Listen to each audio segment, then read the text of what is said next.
Right, okay, we should be live by now. Uh, Hopefully no technical cock-ups.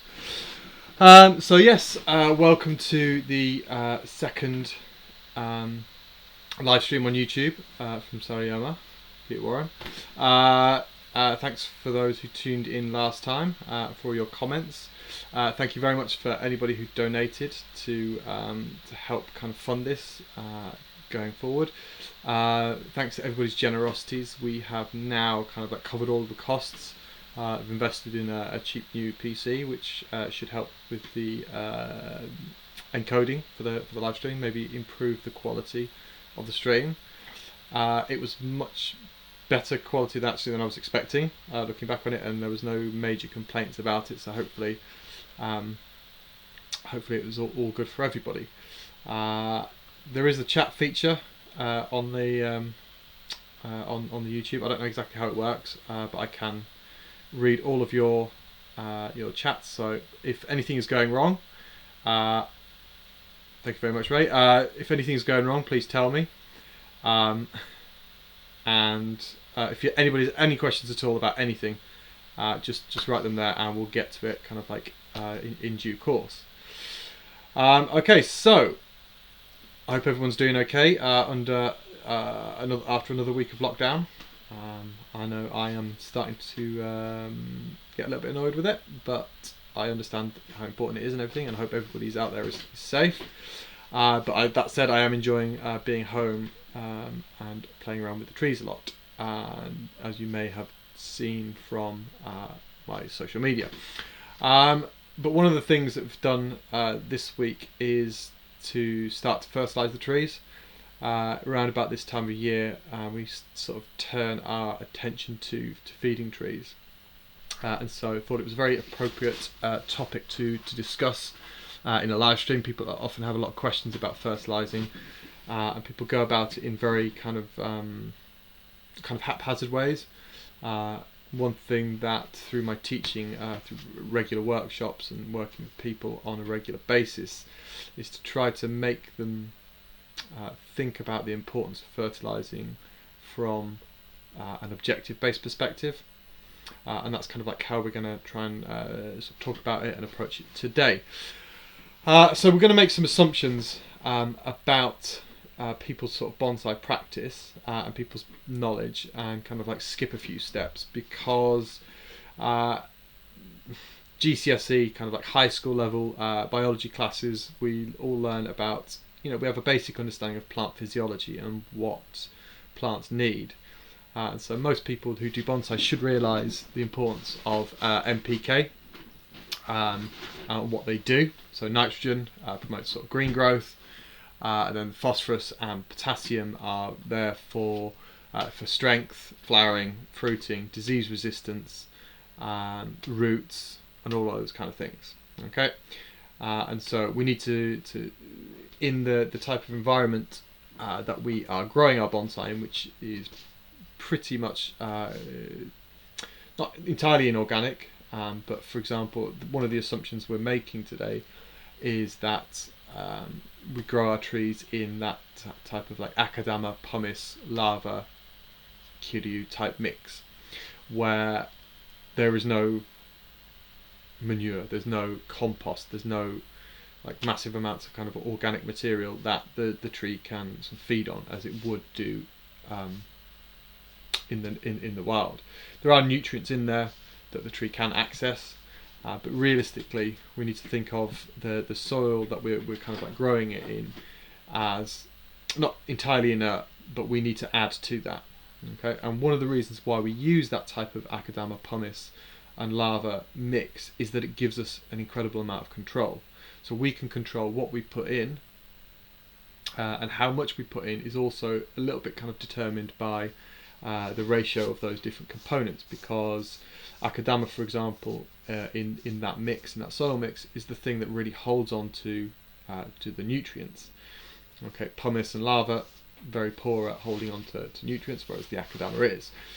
Okay, so the more akadama is in a soil mix, the more likely it is to hold on to the fertilizer. something that's planted in pure pumice, for example, the fertilizer is very likely to just pass through. This is due to something called the cation exchange capacity, but we're not going to get too scientific, because a lot of people just kind of like switch off when it gets a little bit too kind of scientific. The information is out there, and we will sort of touch on it a little bit, but not too much. So we all kind of like, there's that sort of base assumption that people kind of like understand that. In addition to our NPK, then there are sort of micronutrients which are essential for plant health and development. Okay, there's a big long list of them, and for most general good quality fertilizers, they will be present. Okay, the only thing that I've ever needed to kind of focus on adding to the soil or adding to a pot in the UK has been magnesium, in the sense that a couple of 4 or 5 years ago, maybe a bit longer, we had just prolonged periods of rain, just excessive rain, and there was like all of the fertilizer, a lot of the nutrients in the soil just get washed out. Magnesium is one of the first nutrients that gets kind of like leached out of the soil, gets washed away quite easily, and so we were seeing trees that were suffering from what looked like chlorosis. Okay, chlorosis is a lack of iron. Okay, so yellowing of leaves, veins in leaves sort of beginning to stick out, and such like, and just general kind of like weakness. And in that sort of situation, no matter how much iron that you would throw at the tree, put into the soil, the problem wouldn't be solved, because it wasn't a problem of a lack of iron within the soil, it was a problem of a lack of magnesium. Okay, magnesium is an essential element for the uptake of iron. Okay, and so the lack of magnesium was leading to a lack of iron absorption, not that there was a lack of iron in the soil. Okay, it's just a lack of iron absorption, and so adding some magnesium to the soil enabled the absorption of oil of iron, and then the problem was solved. But that was a sort of a special case where we had just an incredible amount of water passing through the pots over a prolonged period of time. Okay, so most of the fertilizers that I would kind of recommend to use, that are kind of popular within the UK, have added magnesium in them, and so that's always a good thing to make sure that we have kind of like higher levels of, because of the kind of like the excessive water that passes through soil. Okay, but basically the one thing that I will stress, and this is going to be about, we're not going to talk about any sort of chemical types of fertilizer, because the best way and the only way that we operate here, and I try and insist that all of my clients and students try to do it as well, is to be entirely organic. Okay, so we will be using organic solid fertilizers, and then some organic liquid fertilizers. And the reason for this is to develop health of the soil. Okay, health of the tree is derived from the health of the soil. Health of the soil is derived from a healthy balance between mycorrhiza, fungus, and bacteria within the soil. So we need to develop this ecosystem within the pot, okay, of beneficial fungus and beneficial bacteria. And when we start pumping the growing medium full of chemicals, then changes in pH, changes in all the chemicals that are within the soil structure cause one of those to fluctuate dramatically. Okay, so maybe the bacteria go just thrive, just get incredibly strong, and that way we see lots of strong, vigorous growth. But then the tree is incapable of withstanding any type of drought, any type of stress, any type of disease attacks. Okay, and this is one thing which people can often mistake the kind of like the goal of bonsai, and sort of interpret signs of health in a tree. Okay, and kind of like the analogy that I like to use is to think about the difference between vigour and health, in the sense of kind of the bodybuilding. Okay, now some of you out there are bodybuilders, I'm sure. Some of you are quite muscular, and I'm not going to insult you because you could crush my head and do unspeakable things to me. But if you are part of the bodybuilding fraternity, then I'm sure you would be aware of the illegal use of steroids. Okay, and people who use steroids, their muscles grow dramatically, but it's not real muscle to speak of. It's not muscle that has been generated through work, in the same way that a farm labourer would generate lots of muscles in the places that he needs them, just through work.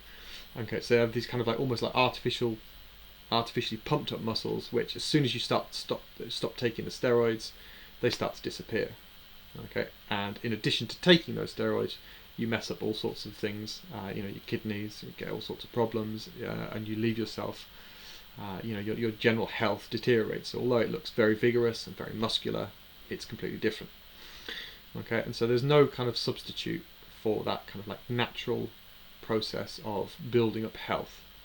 Okay, and so you could have a tree which is sending out lots and lots of vigorous shoots. Okay, but it's not actually necessarily a healthy tree. Okay, equally you could have a tree which is sending out very few vigorous shoots, but is incredibly healthy. And for my goal in bonsai, which is to create trees with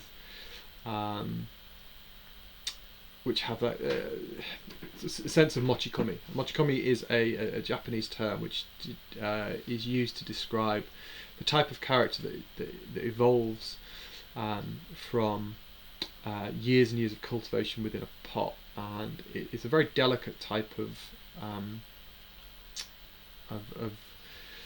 it's a very difficult thing to describe. It can only sort of be seen and felt when looking at the trees, and it comes from a certain type of kind of just like very sort of tight internodes, a certain type of growth which year on year is only just incrementally, just very, very small amounts of growth, very, very small amounts of growth, rather than just massive amounts of growth come back.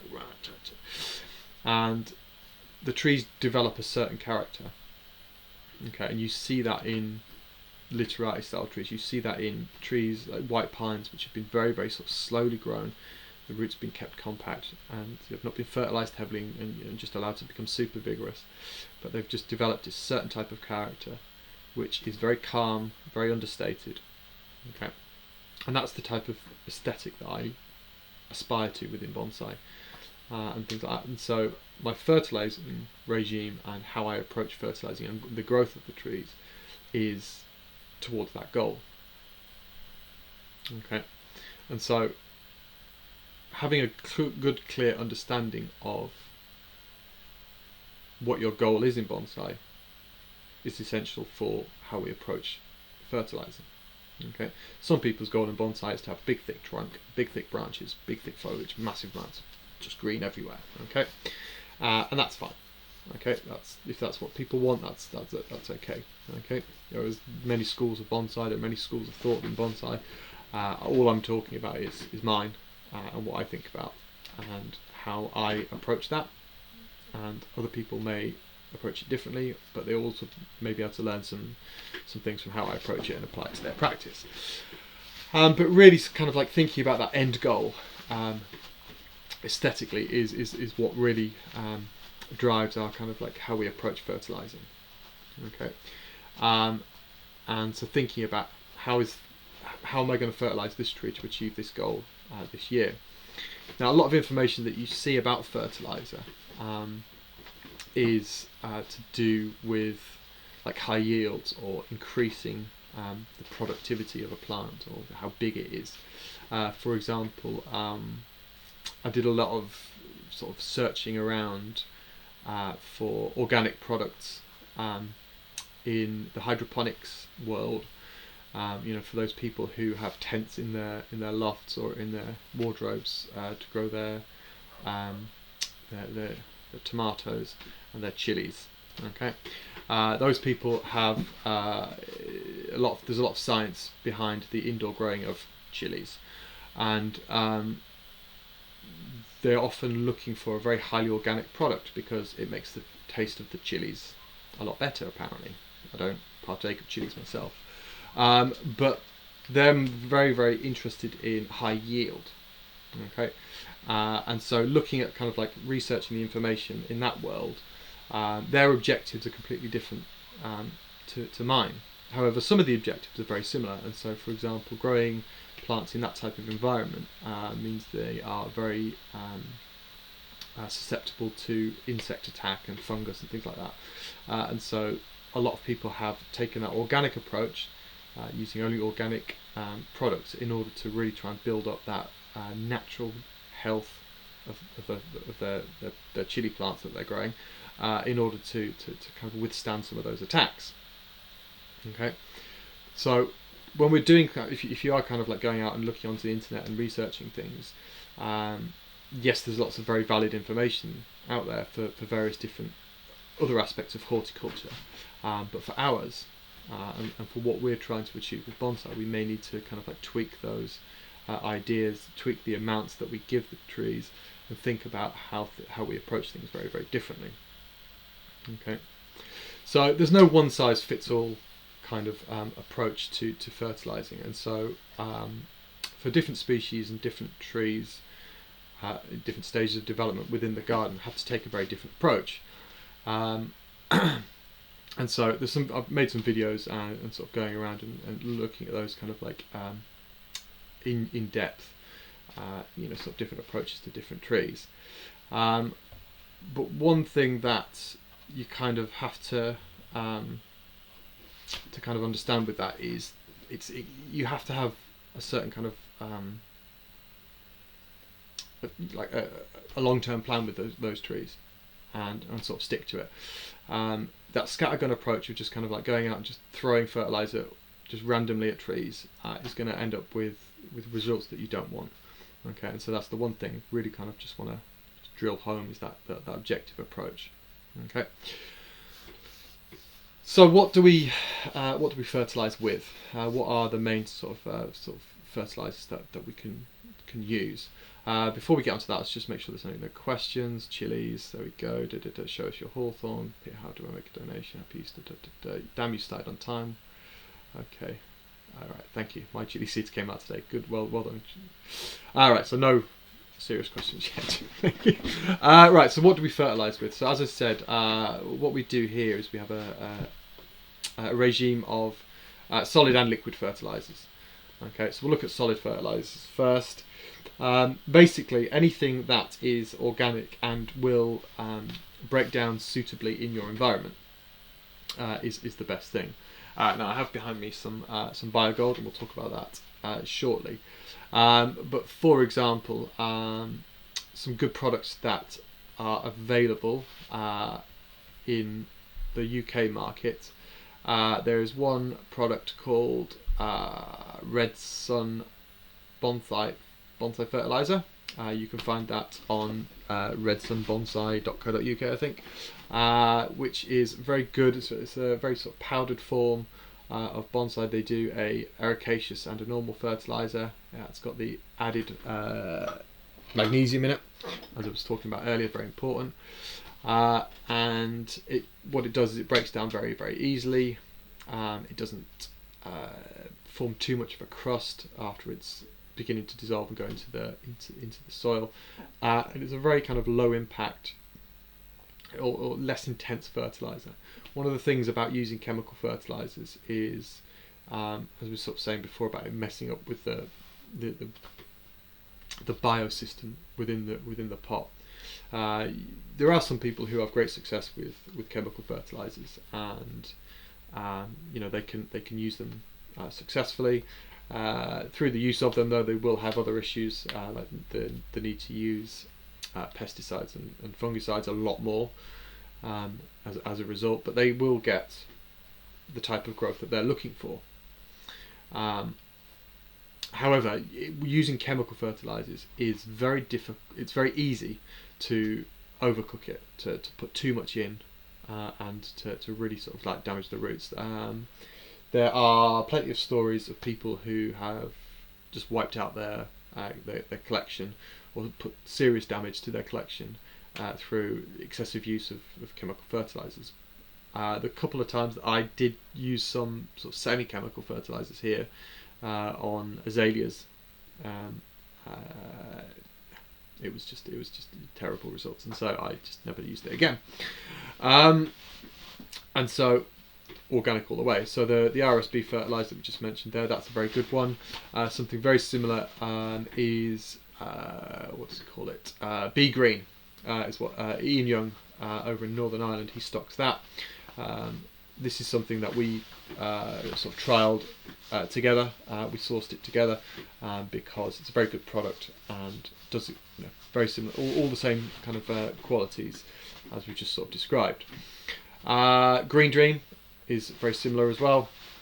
Another kind of sort of pelleted fertilizer that's sold by Kaizen Bonsai, and that breaks down in a very sort of similar way. And so there's lots of kind of like very good organic products out there. Okay, with the organic fertilizer, you can't really overdo it. Okay, if you're putting piles and piles and piles of it on, then yes, you can do. But if you're doing it sensibly, then there's no way of kind of like overdoing it too much. Okay, so any of those products works very well. I use something similar. Okay, pelleted fertilizer, 555 plus micronutrients and such like. So just a good, well-balanced fertilizer. Okay, that's all it is. Just keep it simple, and I use that all throughout the growing season on trees that need it. Okay, in varying amounts. Okay, and we'll look at those varying amounts later.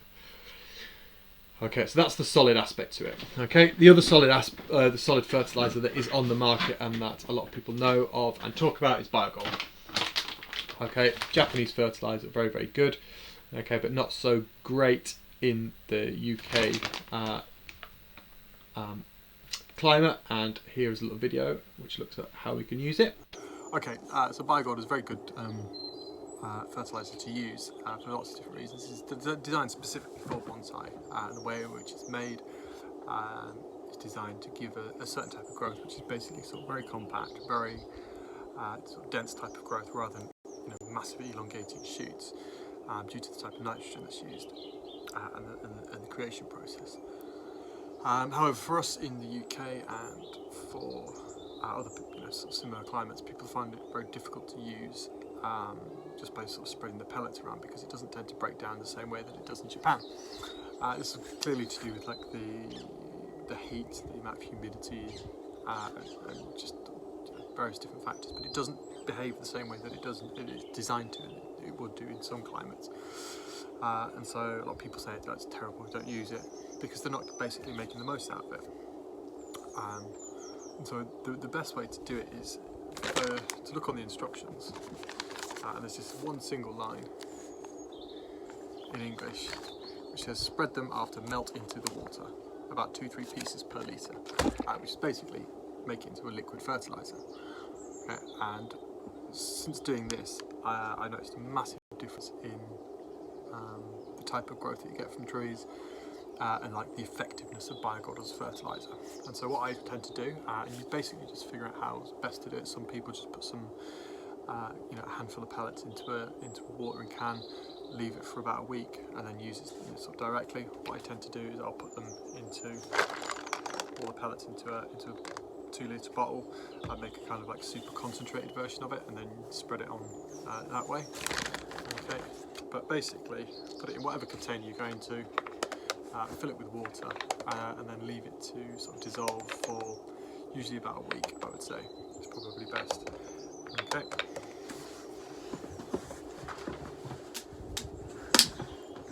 Okay, so you can see already the water's turned colour.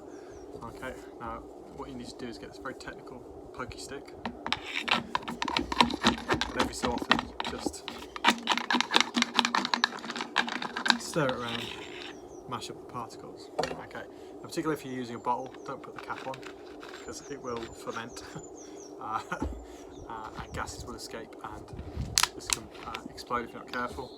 So just if you are going to just put the cap on very loosely, and then also what I would tend to do is write BioGold on it, do not drink. Okay, Okay, unless you want hairs on your chest. Doesn't work on your head, believe me. Okay. And then just leave it for usually up to about a week. Okay. And then we get some sort of super concentrated biogold juice, which is phenomenally good for spreading on your plants. Okay, so that's how we use biogold around here. This is the biogold juice. There's all the bits at the bottom, so you just sort of shake it up every now and again and let it start to dissolve properly. So then when it comes time to use it, if you are just sort of pouring it, just put it a bit in a watering can and dilute it and stuff like that. I use this on certain trees, not everything, just the ones I really like, because it's really expensive stuff to use. If anyone gives me 100 quid, I'll drink this right now. But yeah, it's great stuff, and this is a very good way of using it. And people who I've recommended to have seen superb kind of results as a consequence of kind of putting it liquid. So biogold is a great fertilizer for various different reasons, but obviously you have to find a way of kind of utilising it. Right, we had some questions come in, so we'll just kind of get on to answering those. A couple about hard or soft water and sort of pH. Right, so yes, obviously for the correct absorption of all the nutrients within the soil, the tree, the soil sort of all the medium really needs to be a fairly kind of neutral, ever so slightly acidic. So neutral being 7, so we're really looking for around about 6.5 is ideal sort of growing conditions for the absorption of most elements within the soil for the plant. Absorption rates increase or decrease depending on the pH of the soil mixture, and so what happens with if the pH is too high or too low is that some elements, they could be present within the soil but can become locked out because of the pH. Okay. In addition to that, we're using very sort of hard water. There's a lot of different elements which will then go into the soil and disturb the chemistry and maybe they kind of like coat the akadama, making it much more sort of difficult for different elements to be absorbed. And kind of, so with using very hard water, there's always that kind of you're just throwing more and more chemicals into the mix. It makes it more difficult for the plants to kind of absorb what they want to. Okay, so the ideal sort of situation is to use as pure water as possible. One of the reasons why Japan has such success with bonsai is that the water coming out of the tap is incredibly pure and really kind of like ever so slightly acidic water, and so it's perfect for bonsai. What we do here is we collect as much rainwater as we possibly can. Okay, and so I've got 7,000-8,000 litre capacity for collecting rainwater, which we use that. If we do ever have to turn over to the city water, which is a slightly higher pH and much higher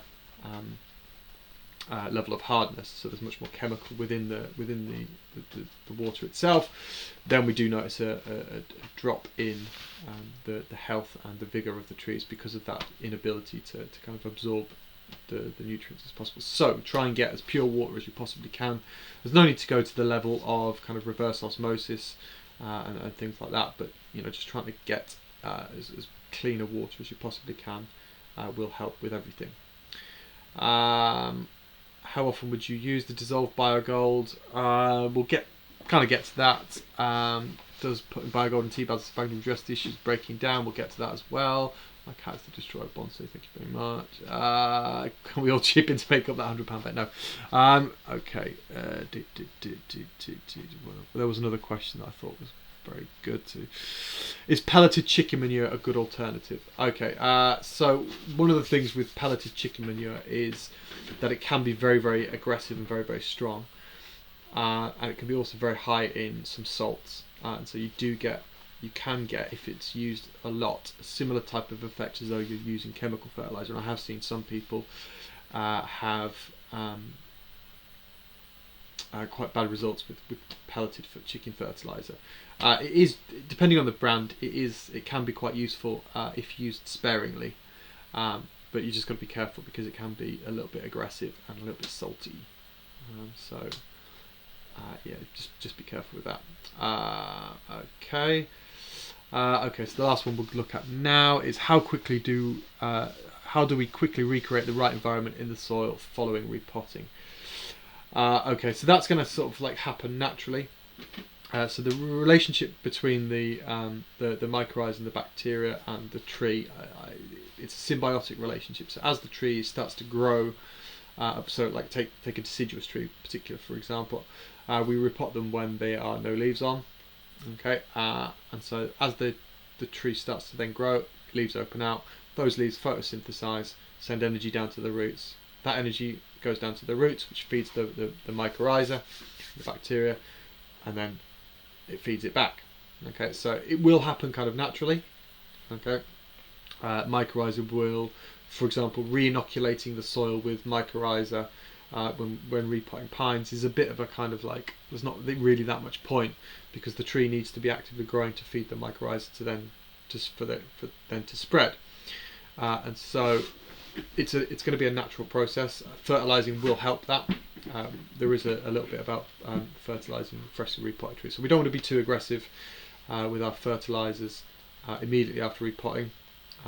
Just gradual kind of like increase of fertilizer rather than just piling lots of it on, and things will kind of happen naturally. The way I approach fertilizing is just not to go too overboard, and to throw that balance way out of line. Okay, right, so that's kind of like talking about some of the different varieties of solid fertilizers that we use. So let's just have a look at how it kind of then gets applied. Okay, so we're going to go around fertilise. This is my pelleted fertilizer, just well balanced, 555. So then we're going to go around and place it on the trees according to their needs. Okay. So we have a Scots pine here. Still very much in development. Big swollen buds, but not a whole lot of foliage. Okay, so we are looking at really pushing the growth on this one, getting some big long candles, okay, and then cutting those back later on in the year. We need to build up some bud density in this. Okay, so we're going to fertilise it quite heavily. Okay, and so I'm going to get a handful of pellets, place them in a few different spots. Okay, it's always better to place them in piles rather than spread them out evenly, okay, because then they sort of stay moist, becomes like a hot house for all the bacteria. It really breaks down. Okay, but then next time I come to apply fertilizer, I'll do it in different spots. Okay, so it all kind of gets distributed around. Okay, but that's quite a heavy fertilizer regime for a Scots pine at this time of year. As I said, we are looking at really pushing the development with this one. Okay, so a Scots pine that's next to it. Okay, this one is a New Forest Scots pine. You can see the candles already beginning to extend. This is a super vigorous tree. Okay, this one gets bud pruned in the late summer twice, so it gets all of the kind of like the growth kind of gets cut back in July. New buds set, then gets cut off in autumn, in August, and then another flush of buds set. That's how vigorous it is. I've got to actively kind of like throw energy away.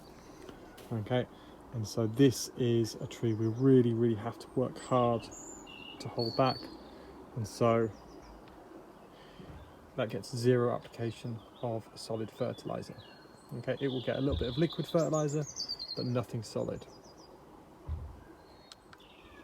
Here we have a Chinese elm. Okay, very much in development of these lower branches. The top is, we're just trying to keep that in shape and build up some density and ramification. It had a natural kind of split in the base of the trunk, so we put a rock in there. Okay, but we're still looking at growing out these branches, thickening them up. Okay, and so we'll be doing quite a medium to heavy application of fertilizer for this one. Okay, there's loads of weeds in there that really should be taken out. Okay, so small amounts, 4 different spots. Okay,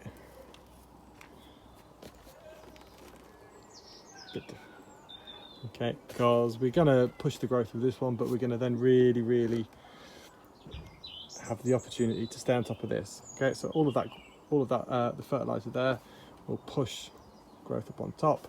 It's going to come out, we'll be staying on top of that all the time, and then letting all of these branches just grow out and develop. Okay, with elms we don't have to worry about leaf size, we don't have to worry about node length, so we can push it, but we do have to stay on top and not let things get too coarse. And then when it comes to either defoliation time or leaf drop, we have to make sure we go in there and thin things out quite a lot. Okay, but a good strong amount of fertilizer for this year. Liquid fertilizer will also be getting quite a bit of that. Okay, here's the Zelkova from the previous stream. Okay, again, this is one that's going to be in development. We're looking at pushing extensions out. Same reasoning behind this as with the previous Chinese elm. Okay, and so we can apply decent amounts in various different spots around the pot. Okay, so there's a good amount on there, so that's going to help to push the growth forward. Okay, again, liquid fertilizer, it will be getting plenty. Okay, so this is the fallen beech. Okay, it's just going to start to wake up. Okay, start to grow, buds are really swelling up. Okay, what we're going to want to do is, beech are a hungry species. Okay, and so they always want feeding relatively well. Okay, they like to have that organic material in the soil, I feel. Okay, and so what we're also trying to do is to encourage the roots to grow into this area.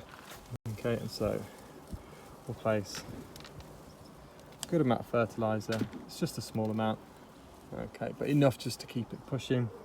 Okay, this is a tree where we're looking at not really putting masses and masses of extension out. Okay, but we want to keep it healthy, we want to keep it growing. Okay, but we were looking at trying to develop some of the inner branches, try and keep it a little bit tight. Okay, so we're pushing it, but we're not pushing it too hard.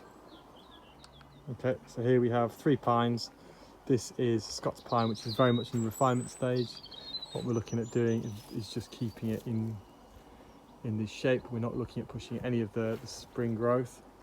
Okay, so we don't want any extensions of the candles. Okay, so this we're getting no solid fertilizer, just a very light application of liquid fertilizer. Okay, and that's it for the first part of the season.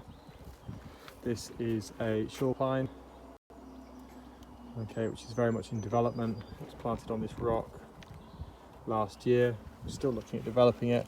Okay, so it's going to get some solid fertilizer. Okay, now just got to be careful with it. Washing off the soil surface. So as we're watering it, got to be careful with it being kind of on a rock and all the undulations. But we'll also definitely be looking at applications of liquid fertilizer for this one. Okay, this is a literati-ish kind of thin trunk Scots pine, dropping branch. Okay, it's still a bit in development. Okay, but if we look at the buds, very strong buds. This is a real vigorous tree. Okay, and we're very much getting to the stage of wanting to control the growth, keep it dense and compact. Okay, so candle pinching will be done on this very sort of soon in the development. Okay, and so we will not be okay with any solid fertilizer. I'll get a little bit of liquid fertilizer just to help the mycorrhiza and to keep the soil healthy and happy, but no sort of solids to push it forward. Okay, next to it we have a maple in refinement stage. Okay, this is one that was ground layered. Okay, so this won't be getting any solid fertilizer until those leaves are hardened off. A little bit of liquid seed, a little bit of liquid fertilizer, but not very much at all. Okay, So I hope that was gave a good idea of like the approach of fertilizing some trees and not, and why we go about doing it. So the question that Ray asked about being more diligent with trees that are more well developed, absolutely. You go through and generally we'll be fertilizing them very little. It's about having that kind of objective that's important. So sometimes with well-developed trees, however, they could be losing a little bit of vigor because you've been holding them back so much, and so maybe they do need a little bit of extra resources in the soil in order to kind of like pick up. So again, it's all case by case. Sort of looking at the pines, this is one tree that sort of sat next to. Let's just get the old camera on here. This is one tree that was very close to those other ones. Let's go to here. Nope, we're not connected. Just a second. Technical difficulties. There we go. Right. This was one tree that was connected. That was next to those pines you just saw. And this is a literati sort of style tree. This is one of the few trees that I have in the garden that I would actually genuinely call a literati. We will talk about this at some point in the future on a different stream. However, without any fertilizer at all last year, this was on a diet, just being absolutely starved. It's grown so much it was pushing itself out of the pot. The roots are phenomenal, and it's all because of that mycorrhizal development. Okay, and all that got was liquid seaweed and fish hydrolysate. So not fertilising solid fertilizer is not going to damage the trees in any way. And if anything, this one just went a little bit too gangbusters. So the one lesson I learnt was to not fertilise too much liquid fertiliser. So this year, for certain trees like this one here, where the objective is very much to try and keep a very delicate appearance, then we'll be holding off the liquid even more. Okay. So let's put the camera down. So that's looking at kind of like the application of solids. There is one other kind of aspect to the application of solid fertiliser that we can look at. This will answer your question, Michael. And this is about bags and little cages and such like. Okay, another method of kind of like application of fertiliser is to use tea bags. Some people swear by it. I would only use it for planting, things like that, where we just like put it onto a vertical surface. I feel it doesn't tend to allow the same kind of breakdown of materials actually kind of get into the soil as actually placing sort of pellets, direct powder directly onto the soil surface, because we want a little bit of that stuff to kind of like get into the actual kind of like the soil sort of structure, and using tea bags doesn't really allow that.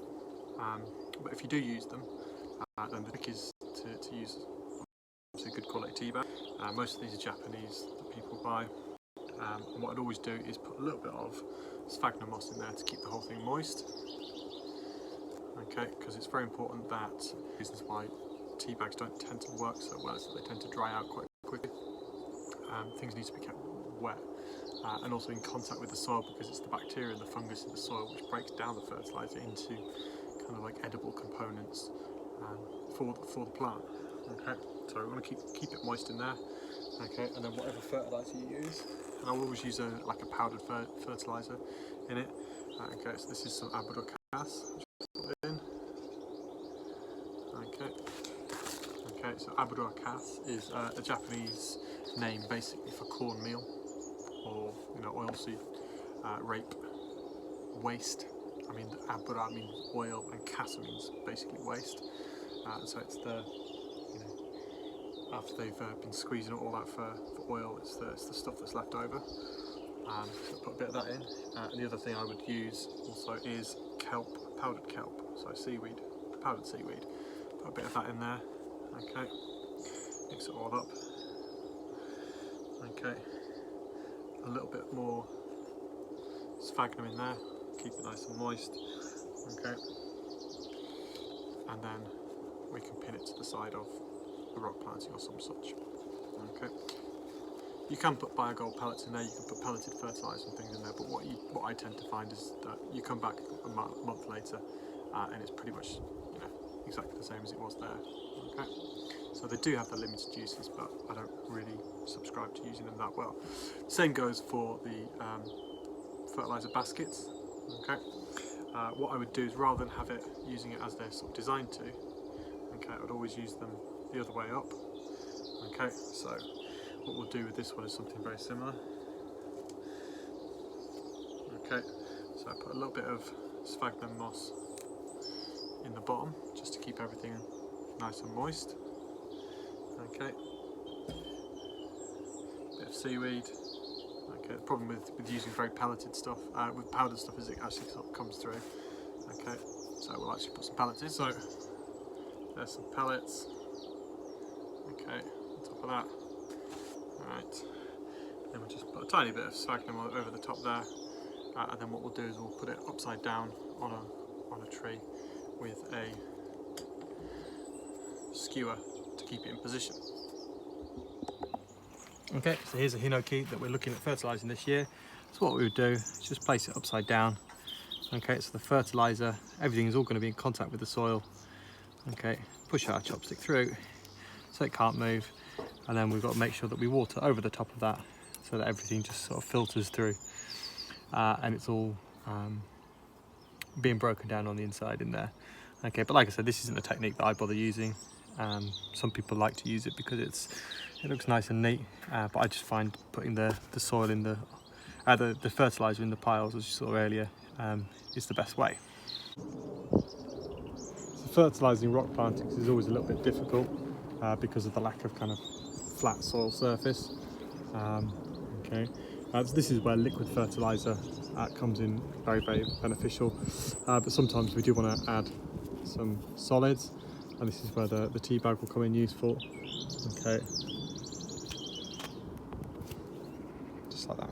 Okay, but it looks really ugly, and so I tend to just rely on a lot more liquid fertilisers for my rock plantings.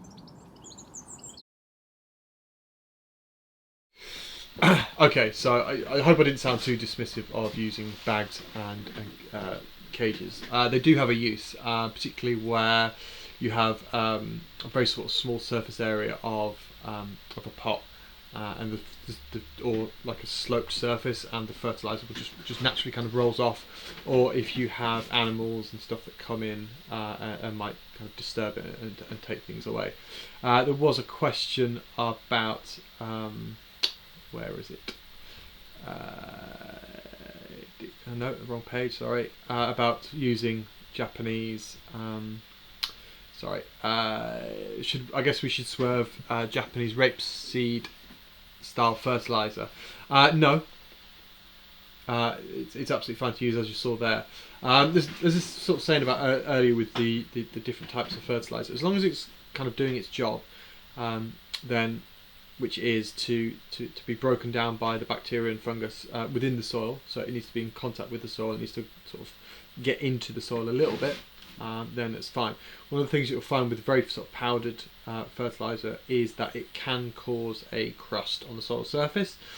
Okay, but there are easy ways around that. Okay, so once you start seeing that's starting to form, then just kind of remove that part of the soil, refresh it, and then you can continue to use it. What you will find if you don't, so one of the things we mentioned in the videos about moving the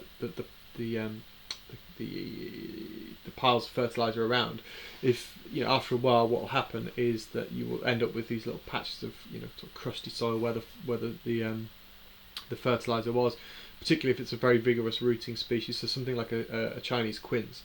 If you put fertilizer on the soil surface, all the roots are going to grow up into that area.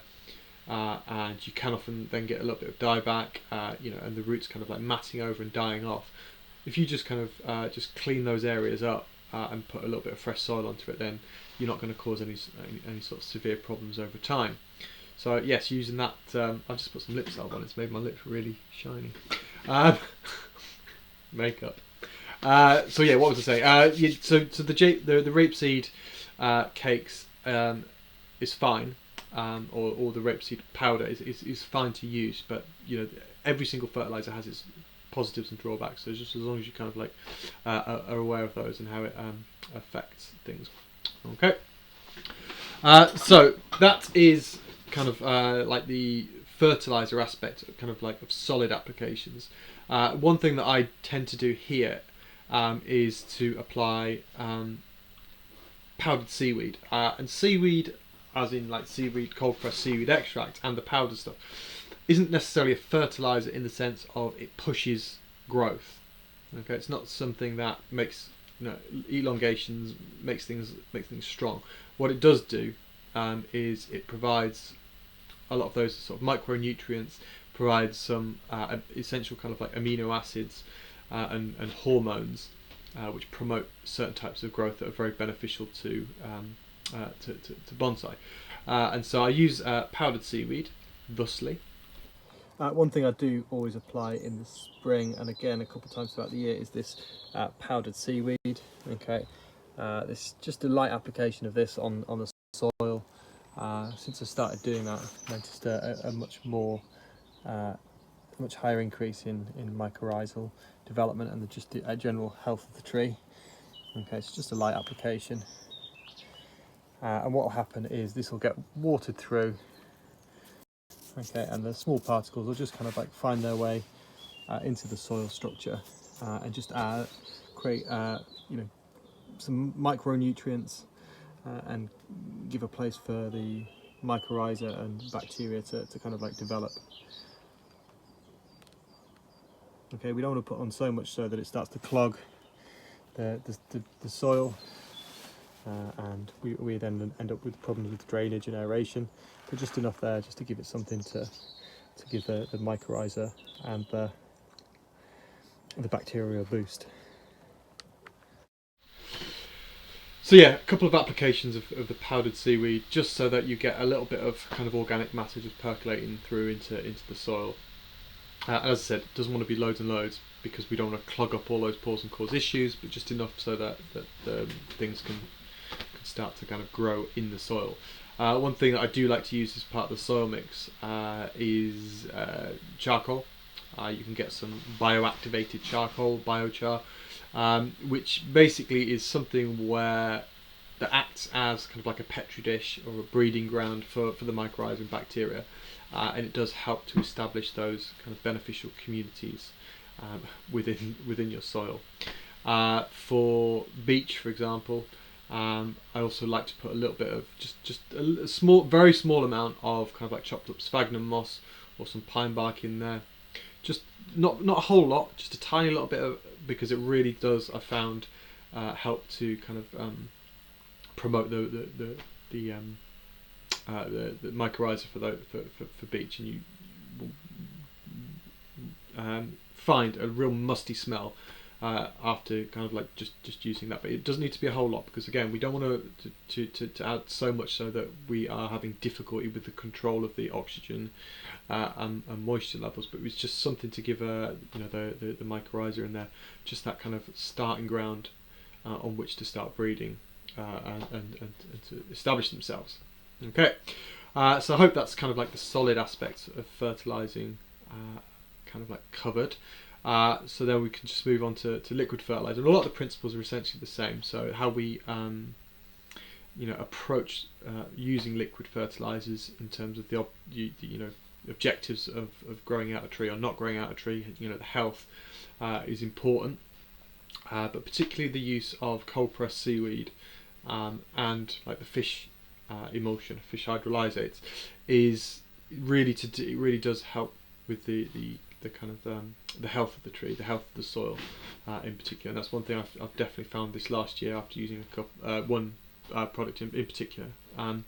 But I've been using cold pressed seaweed for a long time, and it really is very, very sort of beneficial.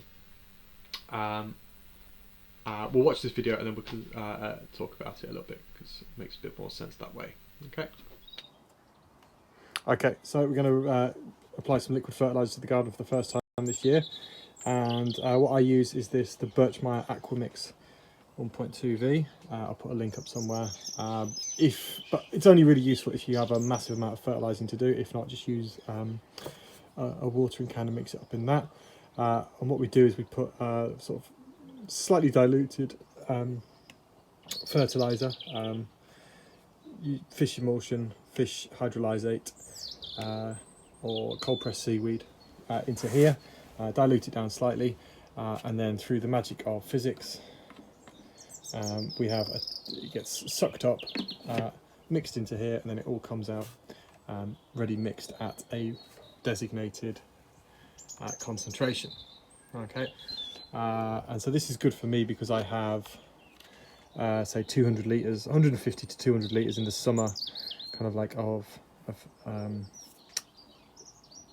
fertilizer to make up, and so it's just quicker that. But if you've only got a small number of trees, you just do it in a bucket or do it in a hose watering can. So the fertilizer we're going to be using is some cold pressed seaweed.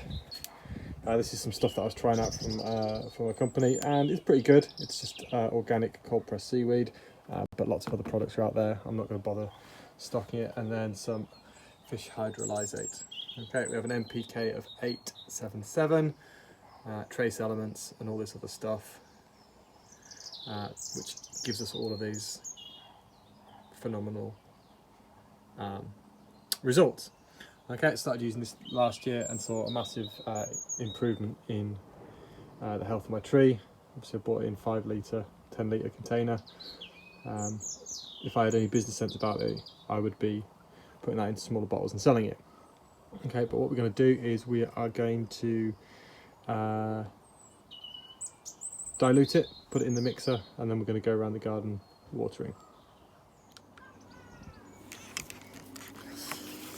Okay, so application of liquid fertilizer, again dependent on what we're trying to achieve. So this Pinus centinata, what we're looking at doing is really pushing the growth with this one this year, building up roots, building up the mycorrhiza in the soil. Okay, and so we'll be watering this one quite heavily and frequently. Okay, so maybe once a week, once every 10 days, it will have a light application of liquid fertilizer. Whereas the trees that we're looking at holding back, this Trident for example, would only get it once every 2 weeks, 3 weeks, that sort of thing. This light is flowering heavily. Okay, lost a branch or two. Okay, it hasn't been repotted in a while, and so we need to make sure that it's vigorous. So again, this is a tree that will be fed relatively heavily, both liquid and solid.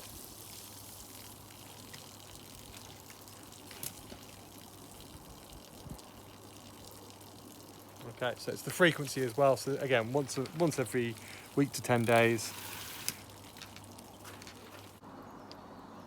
Okay, this is a piece of Scots pine material. Okay, it's still very much in the development stage. Okay, there's plenty of mycorrhiza in the pot. Okay, we need to keep that healthy. We need to keep that well fed. And so liquid application, solid application, pushing that growth is the order of the day. Okay, just wait, watch it for soaking in. Okay, keeping an eye on how it goes through the soil. Okay, so having a good kind of idea of how much is being absorbed, how much is passing through the pot. Yeah, is a good idea to try and work that out in your head. Okay, here we have a freshly made white pine rock planting. Okay, doing very well. The buds are really sort of growing and swelling. Okay, for this year what we were interested in is getting health, vigour into the tree.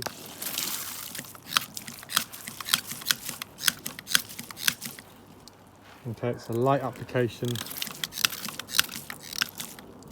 making sure it really sort of soaks in, sinks into all of the soil that's underneath there, absorbed by the sphagnum moss. There's soil behind it as well. Okay, what that will help to do is really boost the the development of that mycorrhiza that's in there, and set the tree off. And a great start. Okay, Zelkova, it's in development, growing out those long branches, but at the same time we're looking at definitely keeping the top of the tree back. So the liquid fertilizer as well as the solid. Okay, here's an acer that we do not want to. Okay, so okay.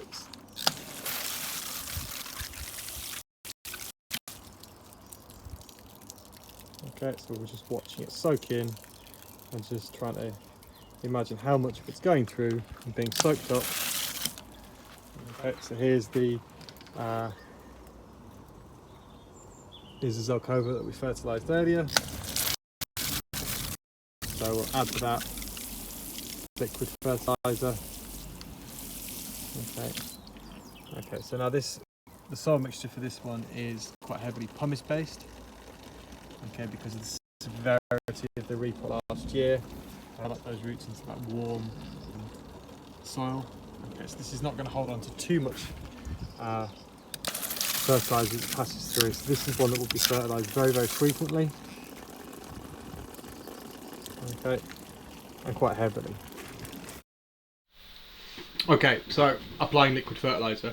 How I really kind of approach it is a little and often type approach, so as not to kind of overcook it. I did kind of learn a little bit about that last year with the new product, as you saw with the Literati white pine. It just kind of like going far too crazy, and so this year what I'm going to be doing is maybe a little bit less sort of dilution, so making it a little bit weaker but doing it a little bit more frequently.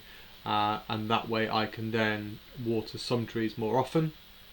Okay, and then the trees that I'm really looking at trying to hold back and just keep on that, just keep them nice and healthy and just ticking over rather than excessively growing, watering them once every 2 to 3 weeks. The other trees watering them a little bit more frequently, and that way I can get a little bit more control over how things get applied.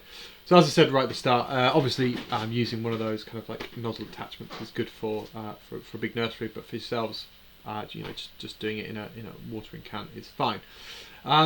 So looking at seaweed extracts, anything that is kind of like organic, cold pressed, will be a good idea to use. There are two types of kind of like seaweed extracts. So those that are chemically created or extracted. Things Maxicrop is one of those, and there are other products on the market as well. And then things that are sort of cold pressed. Basically, if it's thick green, kind of smells of the sea, then it's organic and cold pressed. If it's a little bit more kind of liquid and not quite so marine-like, then it's probably chemically extracted. The chemically extracted ones do have benefits, don't get me wrong, but what they may lack, they'll have all the nutrients, for example the NPK and all the micro nutrients that are in there, but what they will tend to lack is the amino acids and the more complex chemicals that the cold pressed extraction will keep, and those are the kind of things that will trigger adventitious budding, that will trigger a certain type of more sort of compact growth within the tree, as well as really kind of like improving the soil health. Okay, so there are lots of kind of products out there on the market. Again, looking at some of the things within the indoor growing environment, there's plenty of sort of products there. I believe Ireland has a large seaweed industry, and there's some very good products over in Ireland, of which I have a bucket coming to me, hopefully, and stuff like that. So there's plenty of stuff out there, and like I said, as long as it's kind of like organic and cold pressed, then it should be really, really good. There are several different types of seaweed that get used. So for example, the seaweed that is created, or the seaweed extract that's created in South Africa, for example, is done from a different type of seaweed, and some of the stuff that is done from in Australia. It comes from a different seaweed as well, and a lot of it is actually algae, so marine algae that they're actually kind of extracting all the nutrients and stuff from. So there's a few different sort of products that are out there, but generally they will all do very, very sort of similar, have similar results on your trees. It's something that I definitely recommend adding to the regime. If nothing else that you take from me banging on about fertilizer, please just take that away and use it, because it will improve the health of the soil and will improve the health of the tree as a result. Okay, right, so answer a few questions and then we'll get on to the last bit that I just want to talk about. Right, so let's just start from the bit. Can you spray seaweed on the leaves? No. Well, you can do. Irish seaweed, very tasty. You can do, but I don't do any sort of foliar feeding here. As I was saying earlier, the health of the tree comes from the health of the soil, and so what we're doing when we're fertilising, we're really just focusing on creating that healthy soil environment. Okay, and so spraying it on the leaves isn't going to help that. Okay, does applying solid fert direct to the soil instead of, say, bags clog up the soil structure over time? Yes, it can do. I did answer that question. I hope that was sort of sufficiently answered.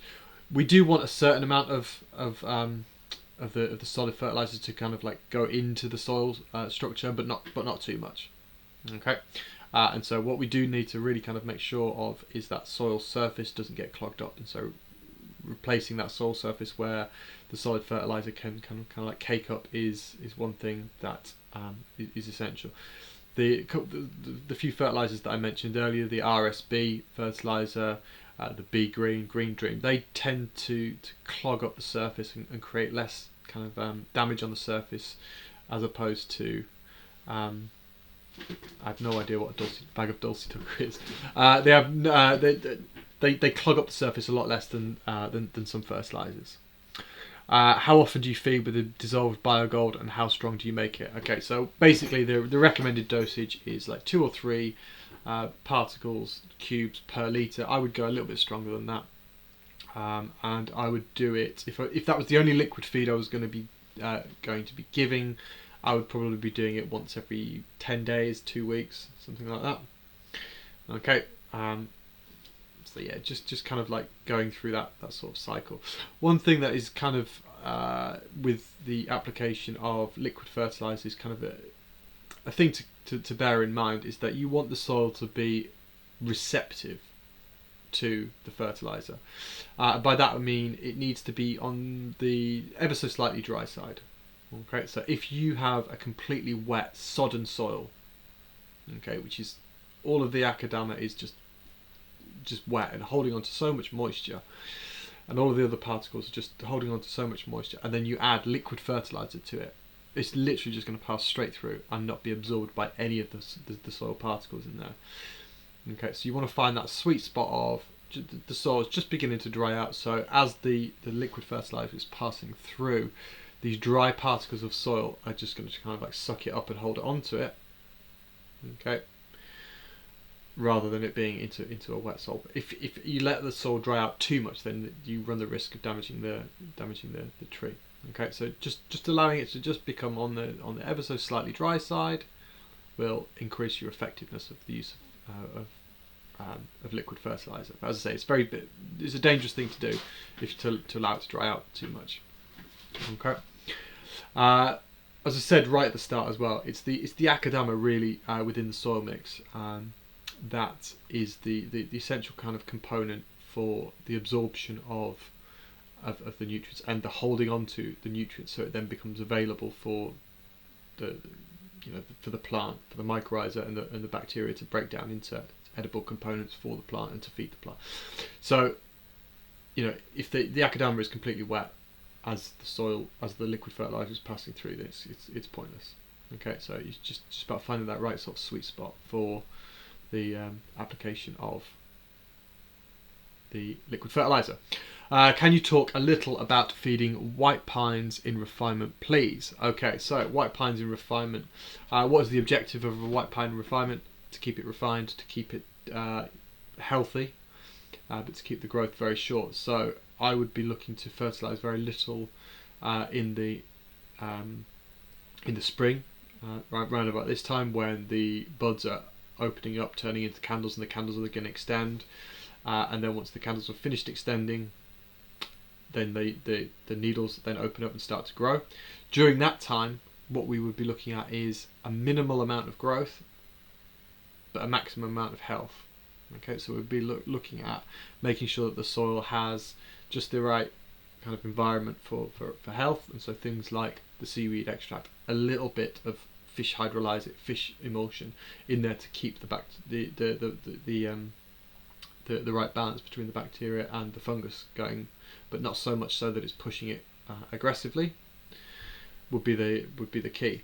And then once we get into the latter part of the year, so once we get into sort of the more second half of the growing season, when we're fertilising for the end of the year, which would be another live stream if this is still on, then you would be looking at fertilising a little bit more heavily.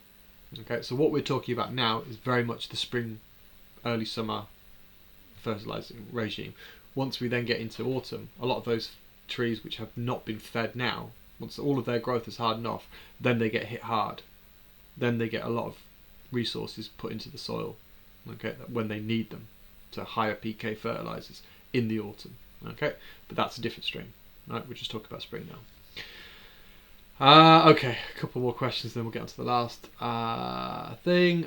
Thank you very much, Steve. It is a great white pine. Does solid fertilizer lose effectiveness when left in the bag through years? Yes, it can do. Once it's been opened up, once air can get in there, and moisture within the air as well can get into the fertilizer, then you can have chemical reactions happening. There'll be bacteria and fungus which then kind of like can start to feed on the fertilizer, and all sorts of different things can happen. So yeah, fertilizer will have a best before date on it. There will be one on here somewhere, I'm sure. There we go, up at the top here, 2006 one. That's how old this is. Oh, that was actually when it was made, as opposed to a best before date. But yeah, as long as it's not too old, then it should still be relatively effective. Okay, one of the things about a lot of the kind of solid fertilizers and organic fertilizers is that there can be a little bit of natural variation within the kind of the creation of it. And so I have seen a couple of bags of BioGold where you use it and nothing happens, and you just kind of like, what's going on? In very much the same way that you can get bags of Akadama from the same manufacturer, some of which are incredibly hard, incredibly well graded, very, very clean, and some of them are half of it's dust. It breaks down really, really easily, and there's loads of crap in it. And that's just an unfortunate, part of the creation process of both fertilizer and Akadama. So there can be those kind of because of they're mixing it in such big containers and things like that. Sometimes it does happen. Okay. Any thoughts on humates in addition to feed? So, humates are something which really help with the absorption of nutrients for the plant, and so your seaweed, cold pressed seaweed extracts and a good fish emulsion should have some humates in there.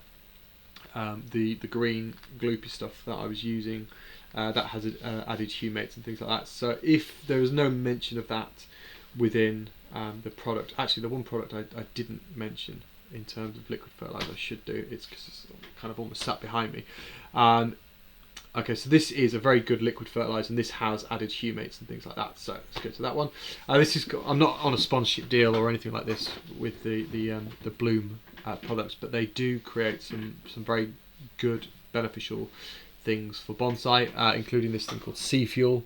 They also do, this is an Australian company, and they use there's a lot of seaweed based products there, but this is one which has fish hydrolysate and seaweed extracts within them, as well as fulvic acids, so humates. and it's a very, very good product because it kind of like combines the two, your fish emulsion, your fish hydrolysate, and the seaweed extract in there. And let's just go back to that, because it does it say at the bottom there, also somewhere there, the cold composted kelp promotes natural hormones. Okay, so talking about you mentioned the thing we said about before, the cold pressed seaweed, and it also does the same for the fish emulsion as well. Hydrolysate, it's produced in such a way that maintains the integrity of a lot of the amino acids and a lot of the other the proteins and all these other wonderful chemicals, rather than just NPK and some of the elements that we think of when fertilizing. So if you're not using a product that has any mention of humates, then you can actually go out, just purchase some and add it to it. But the more complicated you make these things, the more opportunity there is for messing up. So as I say, just use a decent fertilizer, one high quality solid fertilizer, and maybe one or two different liquid fertilizers. That sea fuel is a very good one because it kind of mixes it up, but definitely have some good cold pressed seaweed in the mix, and some type of fish product, because it will help, as I said, with the health of the soil.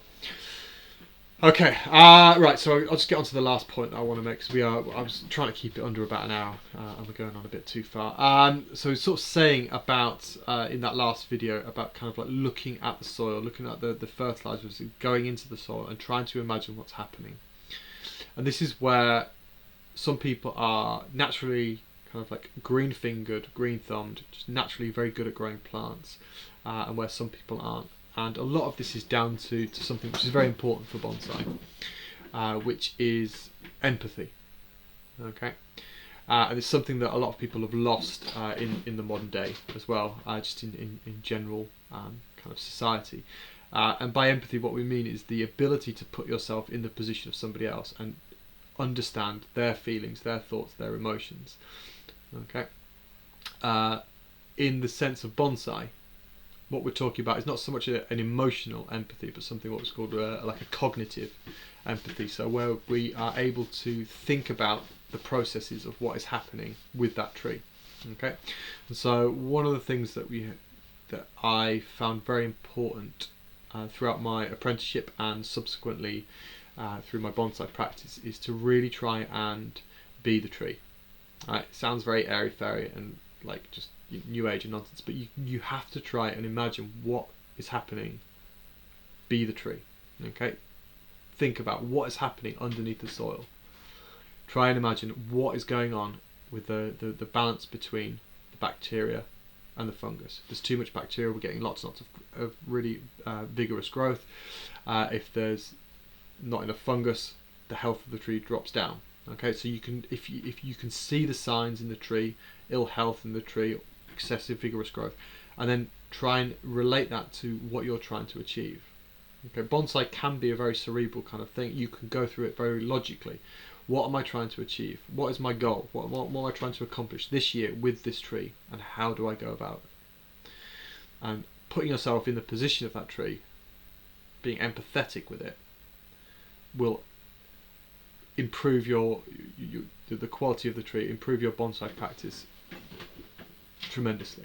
Okay, people who are green-fingered, people who are natural plantsmen, have that natural empathy with a plant. They can look at it and they know exactly if it needs water, if it needs fertilizer, what is going on, if it needs more sun, if it needs more shade. There's just a natural empathy with the plants. They can't explain it. It's just something. It's just a relationship between that person and plants. Okay, they are just in tune with it, and we can train ourselves to be more in tune with our bonsai, and we do that by opening our eyes and opening our minds.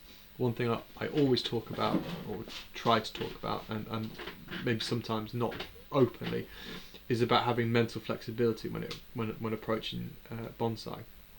By mental flexibility, I mean not taking a one-size-fits-all approach. One size fits all is just going out and throwing fertilizer, any fertilizer at all, onto trees. And for some people that works.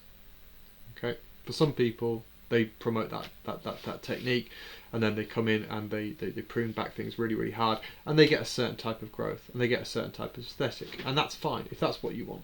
Okay, that's fine, no problem at all with that. Okay, if you are looking for a certain type of aesthetic, and as I said halfway through, like what I'm looking for is a certain type of like mochikomi type finished product, something where you feel the age in the branch tips, you feel the delicacy of the growth, you feel age with every part of the tree. You can see the suffering that's gone on in certain trees, the literati trees, and in order to achieve that, that's not going to be achieved by massive amounts of fertilizer. Okay, what it's going to be achieved by is having a clear idea of what our aesthetic goals are, what our goals are for growing the tree. Okay, in terms of elongating branches, holding branches back, building up ramification, things like that. Okay, and then thinking about how I can work in relation with the tree, keeping it healthy and achieving those aesthetic goals at the same time. In order to do that, I need to be very empathetic. I need to think about the tree's requirements, I need to think about the tree's situation, and I need to work with it. Okay, so again, it does sound a little bit kind of new age and airy fairy, but it is, for me, an essential part of kind of practicing bonsai. Those people who have the better trees are those people who are kind of like naturally kind of like empathetic with them, and who just by looking outside can tell whether or not the trees are going to need water. They have just it's running in the background. Okay, as an apprentice, this was something that I had to learn how to do. Okay, you just have this sixth sense, spidey sense of like, oh my god, they're going to need water. And at first it's just like you were just constantly thinking everything needs water. Then you just grew through living with the trees day by day. You just learn the processes, like when it actually did need water. So you go out all the time checking. Then you'd realise, okay, well I don't need to check for another half an hour. I don't need to check for another hour. And there would always be one tree in the garden that you would go and check first, because if that one was dry, then everything else would be dry. So by building up those empathetic relationships with the individual trees, you're able to then kind of maintain the garden and make sure that all of the trees were watered and fertilised correctly. Okay, and so when we're looking at all of those different trees and what their requirements were, okay, you should if you build up those relationships with the trees as you're walking around your garden, you shouldn't need to stop and think, well, what was the plan for this year? And for some people, obviously, you know, bonsai is just a little bit of a hobby that they dip in and out of. Okay, some people don't. Most people don't go in it like as deep as staying up on Sunday night, you know, 10, listening to some mad guy talking in his workshop. But for those people who do, you know, it is about building up that sort of personal relationship and being empathetic with the tree. Okay, and fertilizing and the giving of nutrients, resources to the tree is something which is very, very much part of that. Okay, so I hope if anybody has any questions about that, what the hell are you talking about? Okay, any non-animal products, alternative to fish products? No, I don't know of any of them. A few words on foliar feeding. We don't do that here. Do you apply fish emulsions and seaweed together alternately? Okay, right. So you can apply them together because essentially they are both put in an acid to stabilise them, so they don't break down when they're in the container themselves, and so they'll both pretty much be at the same pH. So it is possible to combine the two products together and apply. However, doing them separately, doing them alternately, is okay as well. So the thing that I mentioned before, the sea fuel, that's both products put together essentially. Okay, so it's definitely possible to do that. Okay. Again, yeah, foliar feed, we don't do that. Is it too? Okay, that's not cool. Right. Okay, so that's pretty much it on fertilizing. If anybody has any other questions, just find me on social media and such like. I just want to say thank you to everybody for tuning in and for kind words, etc. on social media. And for those people who have donated, thank you very much. As I said, these streams are for free. If people found it very useful and feel like just sending a little bit of money, then there is a link sort of coming through now. But those people who already have, no, Jesus, where are we going? Who already have donated, please do not feel like you have to donate every single time. It's basically, kind of like, we're just trying to do this. Where's the thing? Can you put it up, Ian? I can't. I messed it up. We're basically doing this to kind of like help people with the Corona lockdown, and to make sure people's kind of like stay in contact with their trees. And such like. So thanks to everybody. We've kind of like covered all of the costs of the investment that we've made. So thank you for that. But yeah, if you do feel like it, then please do. There will be another stream coming up next week. Last week I completely didn't realise that on Wednesday Mirai Live were doing their stream almost directly after us, and so we're going to do it on a different day, probably Thursday. And yes, we're looking at doing 2 a week. One will be kind of a bit more practical based, one might be a little bit more kind of design aesthetics based. But yeah, we'll continue with this as long as you keep tuning in and it's worthwhile for everybody. So yeah, please tell everybody, share it, do all that kind of stuff, and we'll keep making the streams. Okay, this stream today has been brought to you in association with Old Golden Hen, which is acceptable beer, bearing in mind it's not from Yorkshire. I'd just like to say I've not been drinking during the stream, and last time I wasn't either. So cheers. I hope you all have a pint as well on me. Thank you.